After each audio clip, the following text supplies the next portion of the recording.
and thank you for joining us for this afternoon's discussion, Coronavirus and the Stock Market, People, Economy, and Your Portfolio.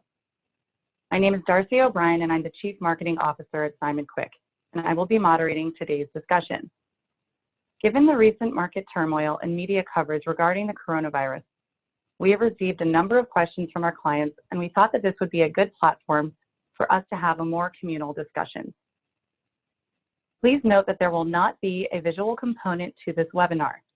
However, as a participant, you can submit questions through the Q&A function on Zoom. You may also submit questions by emailing me at dobrien@simonquickadvisors.com. Now, before I dive into the questions, please note the following disclaimers. This presentation is for information and discussion purposes only. Please remember that past performance may not be indicative of future results, and there is no guarantee that the concepts and ideas discussed during the presentation will be profitable or prove successful. And now I would like to welcome our Chief Investment Officer, Chris Moore, and our Head of Investment Research, Wayne Yee, to ask them some of the burning questions we've received from clients. Since we received so many questions, we've organized them by topic and will touch on as many of the key points as possible. The first category of questions is under valuations and opportunity. Chris, why has the market sold off as much as it has?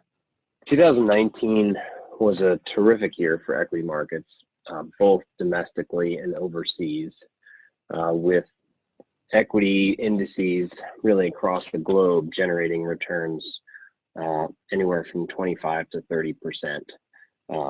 Heading into this year, the market was certainly overdue for some downside volatility, since last year's market move was really a straight up move for equities for the entire calendar year after a volatile fourth quarter in 2018. And heading into this year, the market was, as some say, priced to perfection with expectations going forward for 2020.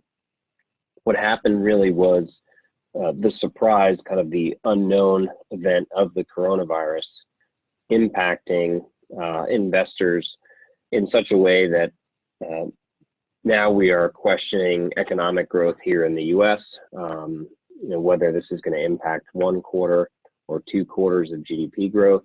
There is fear that the impact to the economy across industries, not just travel, leisure, hospitality, but really across the board, will be impacted as behavioral changes to stem the potential spread of the virus cause consumers to spend less, do less, and ultimately that slows GDP growth.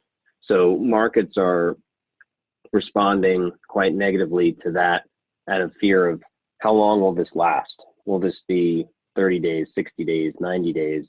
Will it last through the end of the year? And how long will it take before markets ultimately recover?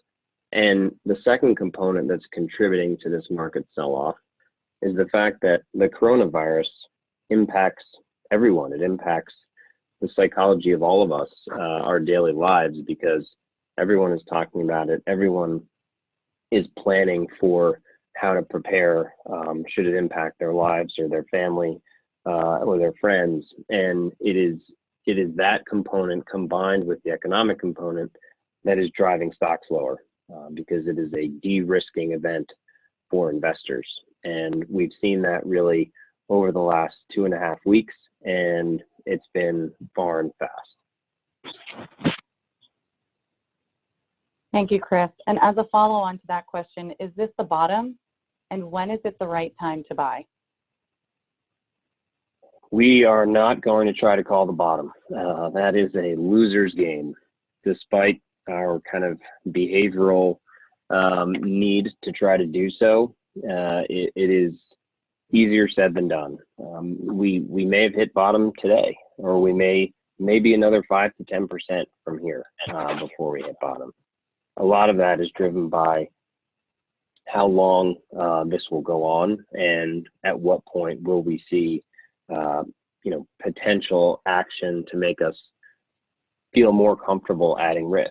What we do know is that during prior outbreaks, the impact on markets was generally quick and severe to the downside, followed by a recovery, generally speaking, 3 to 6 months later. While we do not know how long the downturn will be or how severe it'll be, we're confident that stock prices where they are today are certainly cheaper and are more attractive from a risk-reward basis as a component of your portfolio 1 year out, 3 years out, and definitely 5 years out from now.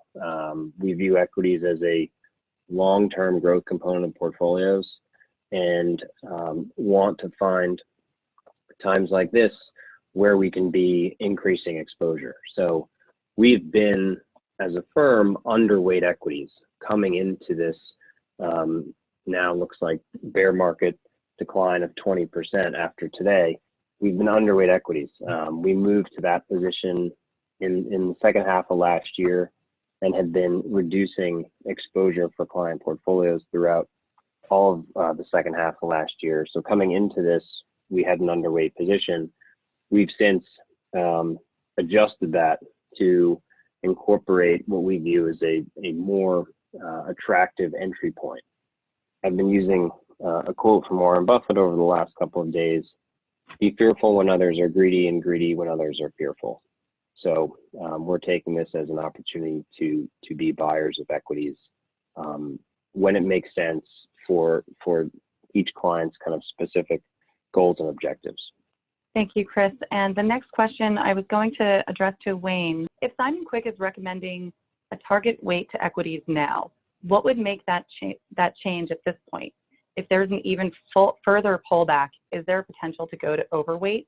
What valuation levels or milestones would you want to see before advising clients to back up the truck?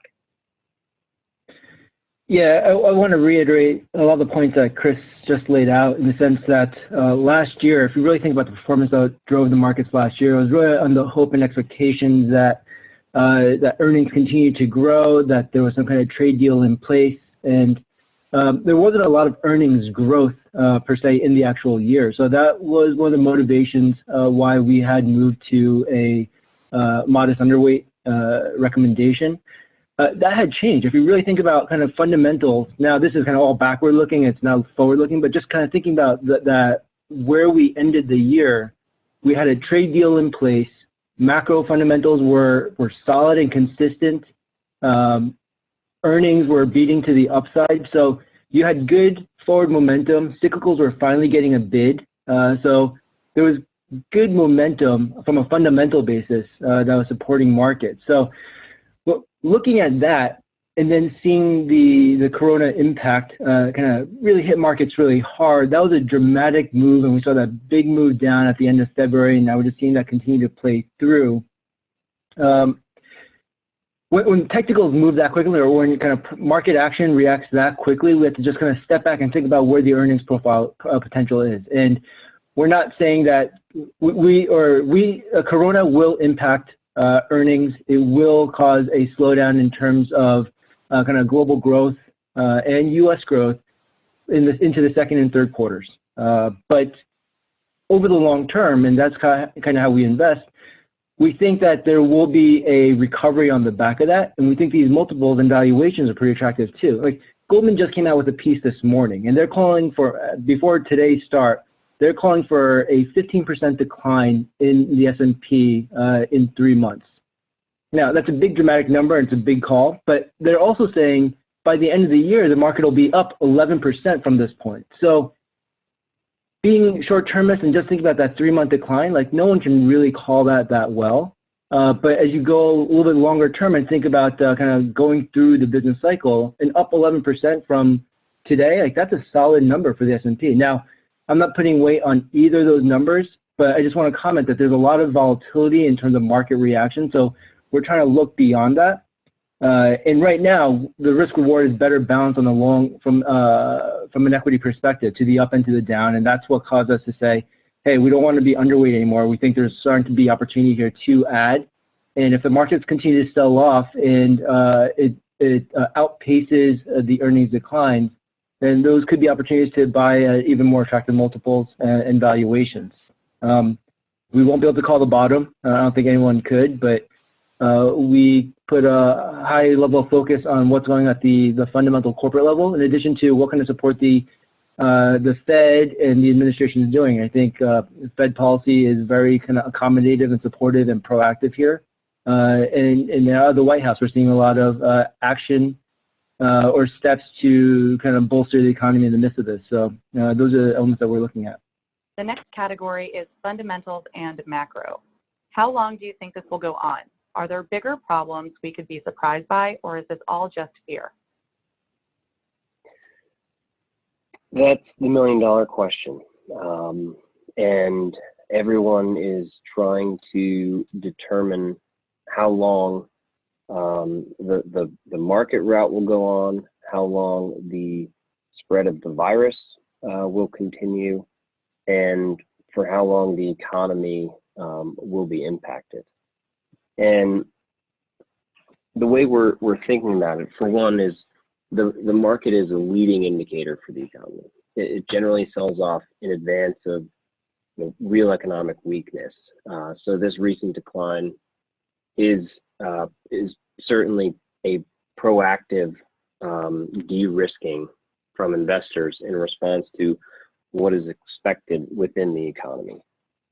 As it relates to how long we think this could last, I was reading something last night about what's called Farr's Law, which is an epidemic, which basically indicates that epidemic outbreaks follow a bell curve pattern, where the pattern includes a sharp increase in cases at the beginning of the cycle, and then it peaks, and then it declines and returns to a baseline. And that pattern basically exists because all of us individuals modify our behaviors to avoid getting sick, and those who do get sick seek medical attention, and ultimately, that leads to kind of a decline in the spread. Well, there have been some kind of predictions around, based on the rate at which it happened in China, how will that really impact the U.S. and for how much longer will we see, the virus continue to peak and spread and then ultimately decline. The guess at this point, from what I've read, is it's anywhere from, April or May to as long as June or July before we see that our peak cases and then declining through June and July. So what we're thinking about, kind of how does that ultimately impact the economy, and I think it's a function of how quickly behaviors change and how dramatically behaviors change. We're already seeing a lot of changes in behavior to date, and we expect on a going forward basis, as the number of confirmed cases increases, we'll see behavior change even more dramatically. So the short answer to the question is this will likely continue for another quarter. The second question was, are there bigger problems we could be surprised by, or is this just all fear? This is generally what leads to kind of weaknesses being uncovered, weaknesses elsewhere in the economy being uncovered, or in markets being uncovered. Events like this tend to create an environment for those points of weakness to show themselves. Over the weekend we had the energy situation and that impact on the price of energy and oil in particular, and how is that impacting credit markets. I think there certainly could be bigger problems that we don't know and are not aware of that could unfold, or in 90 days, we could work our way through this, potentially with help from the administration or the Fed or a cure, and this all turns out to be a much quicker recovery than maybe we're expecting.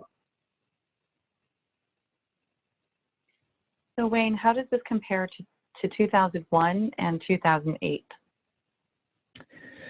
Yeah, I think those are kind of good periods in the market. Just think about the most recent recessions, and it's, I would say, a little bit early in terms of saying how much this will echo those markets or not. But just kind of looking back at history, looking at not just those two recessions, but just recessions over time, kind of the peak to trough type impacts that we've seen in kind of earnings performance on the S&P. You can see those more in the 10 to 15, maybe up to the 20% area. And then when you look at the kind of peak to trough in terms of what the market reactions have been, the market reaction has been more in the 15 to mid 20s type corrections. Now, those are inclusive, if you thought about the median, inclusive of the 01 and 08 recessions.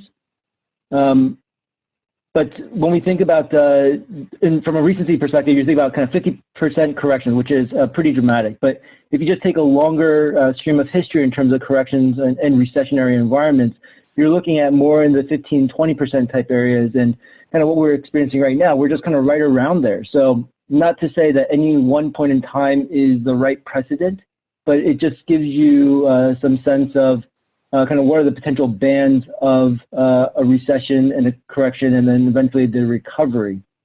Now, that's just kind of the market kind of reaction perspective. Now, I think about the kind of valuations here. 2000 was pretty dramatic from a PE perspective, where you saw PEs at 27 times. Now, the internet bubble was a huge driver of that, and there was a dramatic sell-off and correction from there. But then when you look at the 07 peak in PEs, you're more in the 16 times level. So where are we today? I mean, our most recent peak was roughly around 19, slightly over 19 times. We're probably right around 15 times or so now. So we're definitely coming down in terms of multiples, making things a little bit cheaper. And in this environment, the Fed's been cutting rates. So we're looking at 50 bips on Fed funds versus looking at 4 or 5, 6% on Fed funds back in those recessionary periods. So lower interest rates does support multiples to some extent, but we do think that there's good kind of proactive support here that should alleviate some of the concerns. It will be volatile from a markets perspective and from a fundamental perspective, but on these numbers, it looks like things are looking a lot more attractive today from an entry perspective. So Chris, will this bring us into a recession, or are we already in one? A recession is 2 quarters of negative GDP growth. At this point, it's too early to know if we will be in a recession or not. And quite frankly, that's what the markets are trying to digest as well. We will definitely have weakness in March economic data. The first quarter GDP will be negatively impacted. It's likely not so extreme for the month of March that it offsets January and February. The second quarter will be very challenging.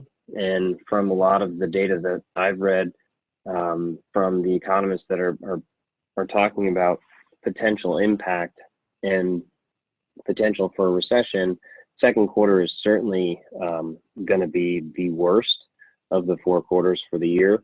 It'll likely show a negative number. But the question really is kind of, does this leak into the third quarter, and by how much? The bigger question, truthfully, is as I mentioned previously, does the coronavirus kind of show other weaknesses or other cracks in the economy or the market that maybe are bigger problems that we're not yet appreciating? And that will be something we'll know in probably the next 2 weeks to 4 weeks. And Chris, what needs to happen before the markets see a rebound? The markets need a lifeline, and that could be in the form of monetary stimulus. It could be fiscal stimulus. There's been discussions around payroll tax cuts or extending the April 15th tax filing deadline, which would help corporations from a cash flow perspective. whether it's more QE or other measures that the administration develops to support businesses. I heard something this morning about potential for supporting the shale producing energy companies in the U.S., and they're certainly seeing weakness post the discussions over the weekend.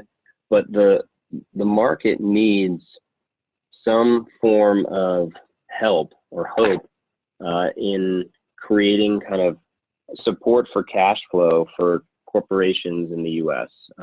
And that's both privately and publicly. We need that. We think we'll likely get another cut by the Fed next week, but the truth is the Fed rate cuts will not be enough to support kind of a weakening cash flow across the board, across all industries here for this quarter. We need to get through this next quarter, the next 60 to 90 days, and I think we will likely see something probably in the next week. Wayne, pivoting to real estate, what would we expect the impact to be on the housing market? Yeah, I mean, something that the way we've been thinking about real estate is that it does provide some inflation protection as well as benefiting from tightening yields or tightening interest rates. While if we do see a slowdown in the economy, that will be deflationary. And if you're trying to sell a house, it's probably not going to be positive. If you're trying to build a house, I think that's going to be tougher as well because there might not be as much demand to buy houses. But if you own a house, like refinancing with rates coming down, I think that's an interesting opportunity where you can kind of unlock liquidity and extract a lower rate. We're hearing that because of the deluge of kind of refinancing that have been coming in over the past couple of weeks or so, that mortgage companies have been kind of artificially propping up interest rates just to kind of manage the flow of refinancings.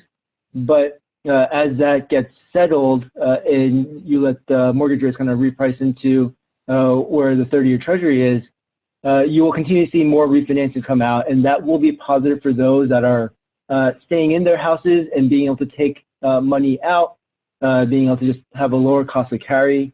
So it would be the most beneficial to them. But just even on the housing perspective, we do think that it will create a slowdown, but this is not like an 08 kind of housing crisis. It's more just that you would probably see an extension or a delay of new home purchases.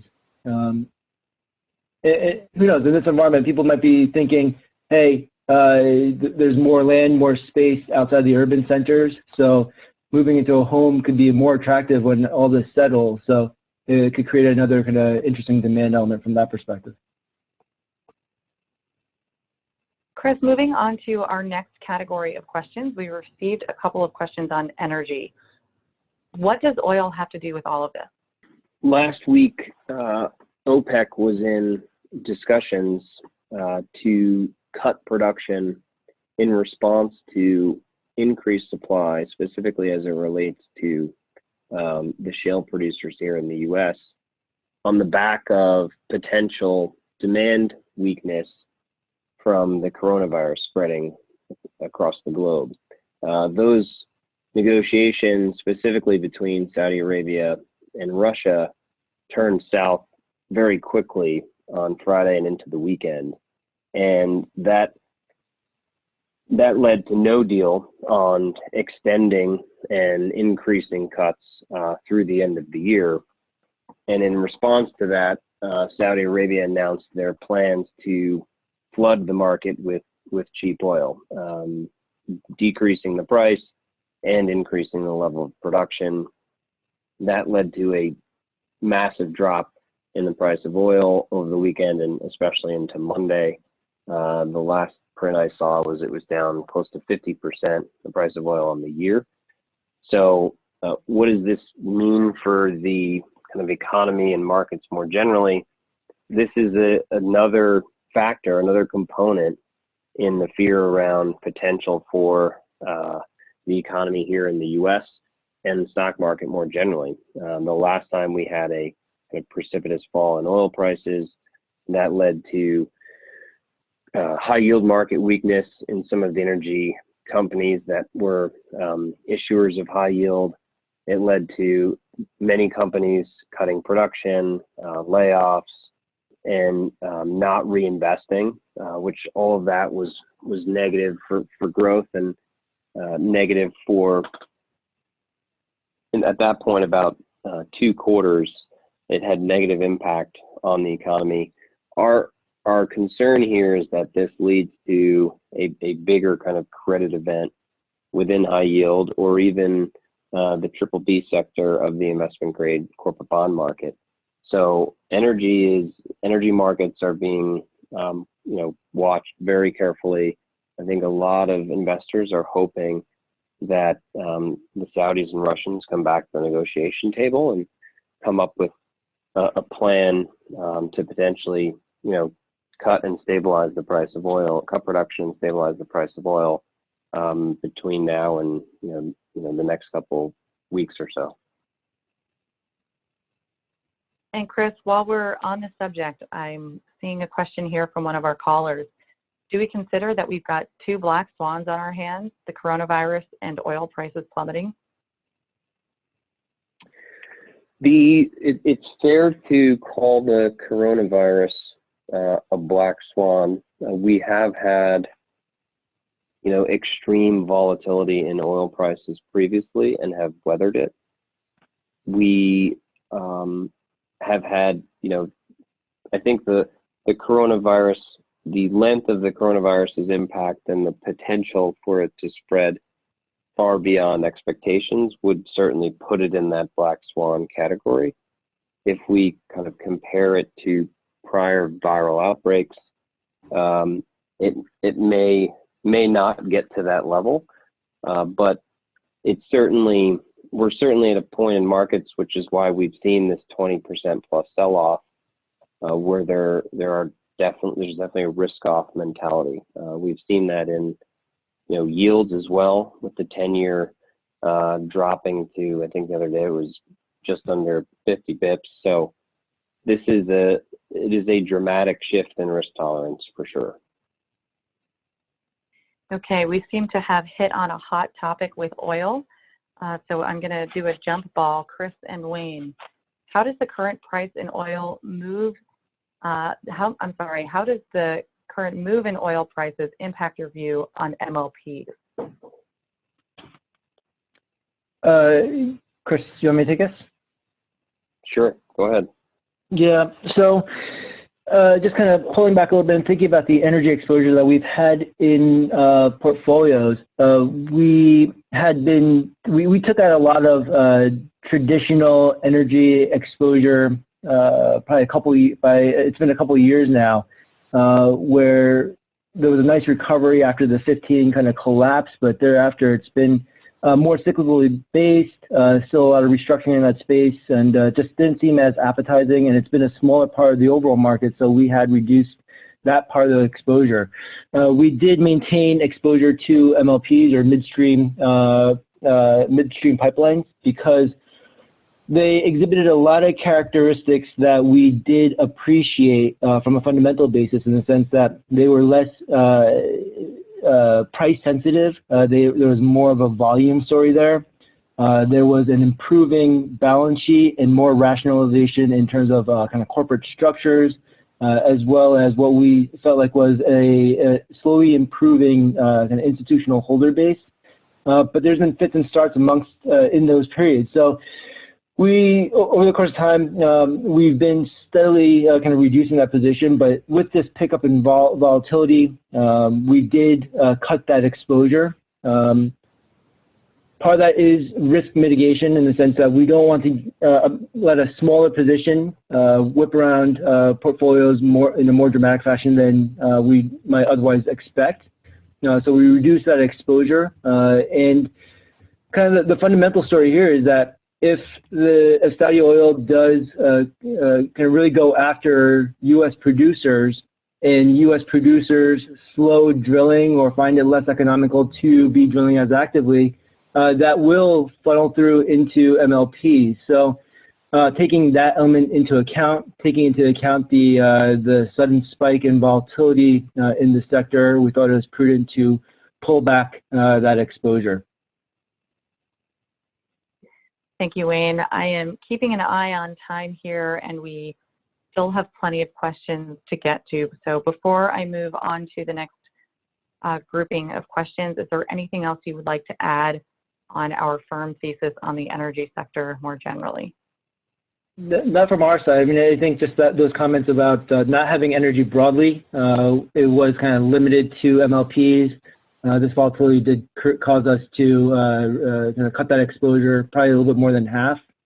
Something that we're also mindful of is that energy as a sector has continually gotten smaller from an equity perspective. So from an S&P perspective, you're looking at low single digits types of exposure in energy. It's more material and high yield, where I think it's back up to about 11% or so. So that's where it kind of aligns with some of the comments that Chris made, that there is high yield risk here, and it funnels into the banks as well, where the banks are in a significantly better position today than they were back in 2008. They're much more de-risked with fatter kind of equity capital structures, but they are pressured by flat yield curves. They're pressured by kind of slowdown in economies, and on the margin, there is lending that is coming from the banks, whether it's to explorers or drillers directly or the ancillary services around it. So that's why that the secondary effects have been weighing on markets and let's call it value indices, because of being punched by energy and by having financial exposure. So we've continually kind of reduced that allocation. Thank you. Our next category is where to invest. Chris, for long-term money, what would be asset classes or funds that you would be most excited to be adding to client portfolios right now? I think Wayne touched on it earlier. We are adding to kind of high quality domestic equities.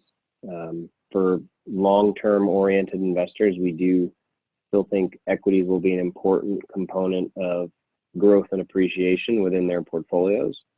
So we've been laser focused on quality as it relates to companies that have strong balance sheets, not capital intensive, low earnings variability, and the ability to potentially weather further declines in equities or the economy should we see that.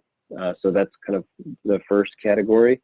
And then the second category is we've been allocating to private market strategies in private equity and venture and growth equity. We continue to like those strategies. We think that this will actually be a good opportunity for many of those funds that have raised capital but not yet called much. The valuations in private markets will get more attractive here, maybe not as attractive on a relative basis as public markets, because public markets have moved quite considerably.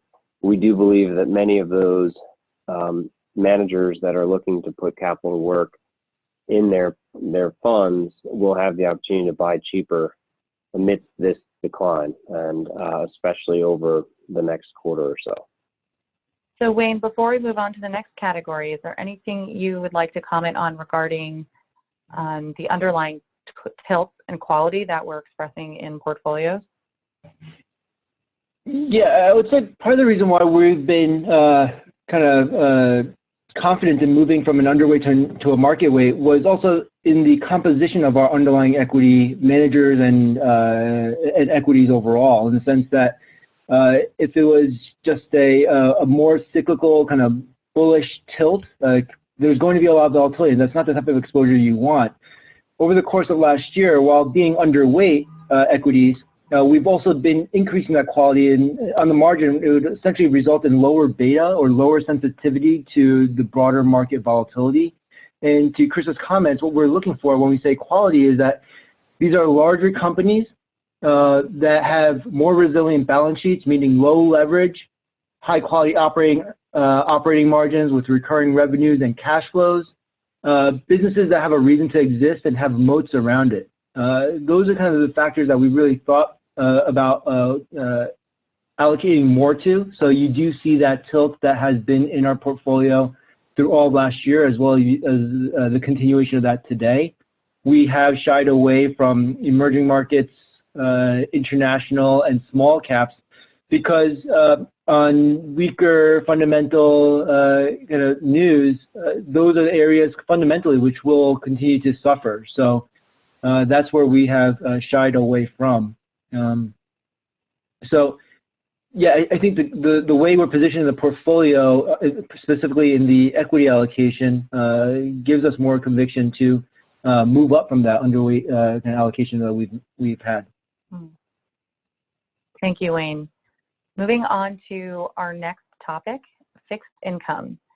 Wayne, with interest rates approaching zero, we're going to be in a place where we can only move in one direction, unless you believe we'll see negative interest rates, which means we're assured to lose value in the future in traditional fixed income, although we don't know timing.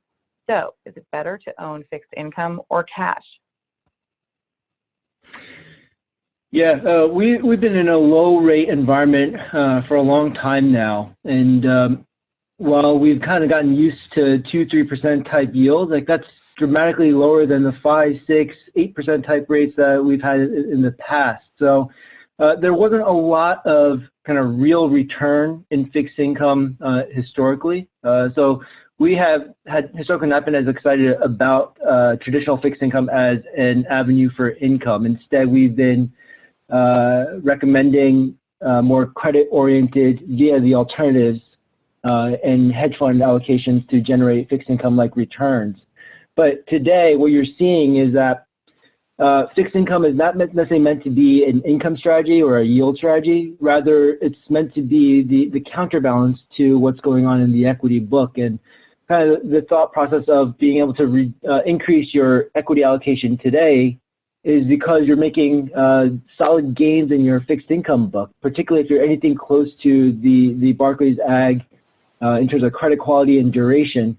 You're up several points on the year, and being able to recycle some of that capital out and use that to fund equities, we think makes a lot of sense. We don't rely on fixed income to be an income provider, but in that the uncorrelated nature of it is what added value to the portfolios. Now, if you need cash, like fixed income today, it's not really a great cash substitute. But it is that counterbalance that we do appreciate. And negative rates, I mean, a year ago, 2 years ago, we could have never imagined that the U.S. would even be in part of the consideration of having negative rates. And we've already seen this happen outside of the U.S. So it's highly possible, and we could end up in a situation if the markets got a lot more challenged in the short term. I think the Fed and the administration is taking lots of steps to not necessarily need to have to go down that path, but I'm pretty sure they are. That is part of the conversation. There's other elements such as the expansion of repo, just from a monetary perspective, that also just kind of pumps liquidity into the system as well. All these are meant to kind of keep money in the capital markets. But I guess I wouldn't say that we're not a camp dismissing negative rates. And from here to there, we see another point or so of rate declines that gets us there, and that would be a positive to fixed income. Thank you, Wayne. So I'm going to change tact here. I would like to make sure we have enough time to answer all of the questions that have come in throughout this call. So I'm going to throw this one out to both Chris and Wayne. The virus broke out in China approximately 5 months ago. As investors, why weren't we warned of the potential harmful effects on markets? What is being done now to stabilize markets? I can take this one. I would say the early kind of coronavirus indications came out in China in the December timeframe, and I think from what I've read, it was not taken as seriously as it should have been at the time, hence causing the spread to be quite dramatic early on. And as it was learned about on a global scale, really kind of in January, and definitely became on everyone's mind in February. There was a lot of work being done around what would the impacts be to the economy should the virus continue to spread at the rate that it was spreading at. How are we thinking about its impact on portfolios, and what were we doing to kind of protect portfolios? We've, I think, had a allocation to fixed income, as Wayne highlighted on the previous question, for precisely the hedging component, the unknowns, right? The black swans that were talked about earlier. Even though rates were really low, even though fixed incomes had this kind of terrific run post 2008, rates could go lower and have gone lower, and fixed income asset classes have appreciated accordingly. And as Wayne also mentioned, there's only so much return you can get in cash, right? But if rates continue to move lower, you will get principal appreciation in your bonds above premium, but to the degree where rates have moved now, we've seen fixed income generate nice returns for portfolios where everything equity related is down on a year-to-date basis. So we like to think about kind of the overall risk profile of the portfolio in totality relative to the goals and objectives of each individual client, and that determines the weightings for the equity and the fixed income and the alternative allocation. And fixed income is never meant to be exciting, but it is in portfolios for precisely these events that are unknown and not predictable. I don't know if Wayne has anything to add. Yeah, and then I agree with all those comments. And the virus in itself, could we have seen it earlier versus later? I think everyone, kind of in every facet of society, is kind of figuring out how to contain, how to control, how to adjust for it. And I would say that humans are highly adaptable. And we will kind of, even just from a sociological perspective, we will kind of manage to this, where just kind of the way we interact, kind of from communication and greetings and kind of gatherings, I think will adjust towards that, and that will kind of play out in the economy. And we do take the view that this will be a temporary factor. Now, temporary being it won't be with us forever, but that we will kind of be able to adjust for it and account for it, and kind of be able to move on, living healthy, happy lives. So I think that longer term view is where we really try to focus in on. Okay, the next question from one of our participants is to circle back on oil. Do you think that tariffs changed the Saudis' outlook on price? I don't think the tariffs necessarily changed their outlook on price. I think it was the surprised rate of production by U.S.-based shale producers that they viewed this as kind of an opportunity to respond to the negotiations with Russia while impacting U.S. production at the same time. How does the current market situation impact leveraged debt assets, such as Golub, Aramark, and CLOs? Yeah. We can talk a little bit about that. It's been a while now, but we have, as a firm, have been pretty reluctant to buy into traditional corporate credit exposures, whether it's bonds or traditional leveraged loans, just because, while everyone knows about the expansion of cov-lite loans, tightening spreads, less overall yield for riskier businesses, it didn't resonate well from an attractive opportunity perspective. So we had been very light from a kind of public markets perspective on that front. Now, talking specifically about those managers and their strategies, we think and view them as kind of best of the bunch. And we hold them to a pretty high standard in the sense that we have looked at a lot of direct lenders, didn't like their processes and controls, weren't as conservative, nor do they have the same kind of underwriting competency and restructuring capability when necessary. There's a lot of direct lenders that came out these days that wouldn't be able to go through a restructuring or a reorg, while Golub, being a direct lender, has built out that competency, and we think they'll be able to weather through that. And they've been through multiple cycles to be able to show that they have been very competent from that perspective. So that is the only kind of direct lending exposure that we currently continually use. And there's a very high bar for us to expand on that. From an ArrowMark perspective, the history of ArrowMark is pretty interesting. We won't use this call to kind of go through it, but there is a high quality underwriting standard across levered vehicles, structured credit, whether it's regulatory relief transactions or CLOs or structured credit broadly. And having that more conservative mentality in the space without chasing returns when the momentum is there, but rather being very disciplined in periods of volatility and in periods of sell-off. Those are the kind of the investment philosophies that we really gravitate towards. So that's why we like them in that space.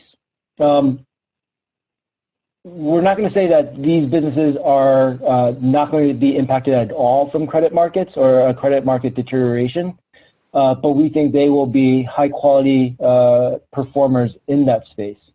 And a modest recession, we think they'll be able to be very protective in. And in a severe recession, they'll still be, we view them to be an outperformer in that space, and will still have the ability to pivot in the midst of that. And I think Altum was the last comment manager that was mentioned there. Altum being a direct CLO manager, they have been very conservative, and they brought down their long exposures or their exposures to the market pretty dramatically, and have built up a large cash position. CLOs and loans generally last year weren't strong performers, and in the midst of that, they kind of retrenched their portfolios so that there would be better opportunities for them to participate in. So once again, it just goes back to underwriting discipline, where the only way you could avoid or be profitable in a down market is to be negatively correlated, and these strategies aren't necessarily negatively correlated, but the beta to market's very low, the underwriting process is very sound, and they have the ability to weather through periods of volatility to come out the other side and have high quality inflections when the markets do recover. Thank you, Wayne. And just to be sensitive to time, we are about 10 minutes out from an hour. We are trying to keep the call to an hour. And at this time, I have two more questions for us to get to. The next one is, will this be a good time to divert income to pay down principal on loans at 4 to 6% interest rates? Or would you recommend investing in good buys in the market?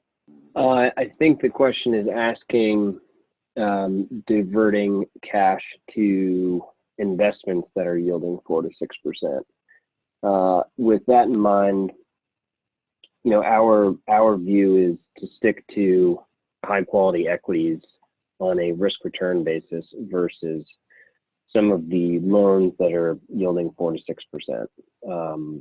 We mentioned before some of our concerns around credit markets and high yield in particular. Some of the publicly traded leverage loans could be in a position where they see further downside if some of the credit concerns are realized. If we're looking at purely kind of a way to generate return for each unit of risk, we think that the high quality equities are the way to go. That being said, I'm answering this question entirely in a vacuum and would normally take that in the context of your broader plan and strategy and how your portfolio is structured from a big picture basis before making that recommendation. Okay, this next question comes from a self-proclaimed boomer. Says, I can understand that if you're 20s through 50 years old, you stay in the market. You have time to find the bottom like everyone else and then be better off 2 to 5 years from now when the market rises. But what about us seniors who are close to retirement and don't have the time to recover from this rout? What's your opinion about pulling totally out of the market and placing everything in less risk-averse situations? Please advise. The first question I would have is, if you're already retired, what is your annual expense look like as a percentage of your total assets, and how much longer do those assets have to support you? But I think, broadly answering the question, we are against selling in panicked periods like the one we're in right now, because historically it's the absolute worst time to be selling. And if we looked at some data the other day around kind of historical outbreaks of viruses on a global scale, and what the market reaction was and what the worst decline from peak to trough. And if I remember the numbers correctly, I think in the prior instance, the worst decline was kind of a 12% decline or so. Here we're through 20. If you look at kind of all bear market declines going back to 1929, and the decline of 1929 included an 86% decline in the market, the average decline is 40%. And the recovery post those periods is 150%. So it's significant. And we've done a lot of work on asset allocation and the impact of de-risking at the absolute wrong times, and how that can really negatively impact your long-term plan. So without knowing the specifics to you and your portfolio and your needs, my first reaction is don't sell here. Hold, wait this out, and let's see how this plays out, even if retirement is in your very near future or today. Thank you, Chris. I think we have time for one more question. Chris, how do you think this environment now affects private equity markets? So I touched on a little bit before about how I do think that this will be an opportunity for the private equity funds and venture capital funds to put new money to work, because typically in periods of decline like this, private investments also get much cheaper. We think you'll likely see some valuation decline within private marks for this quarter and likely the second quarter.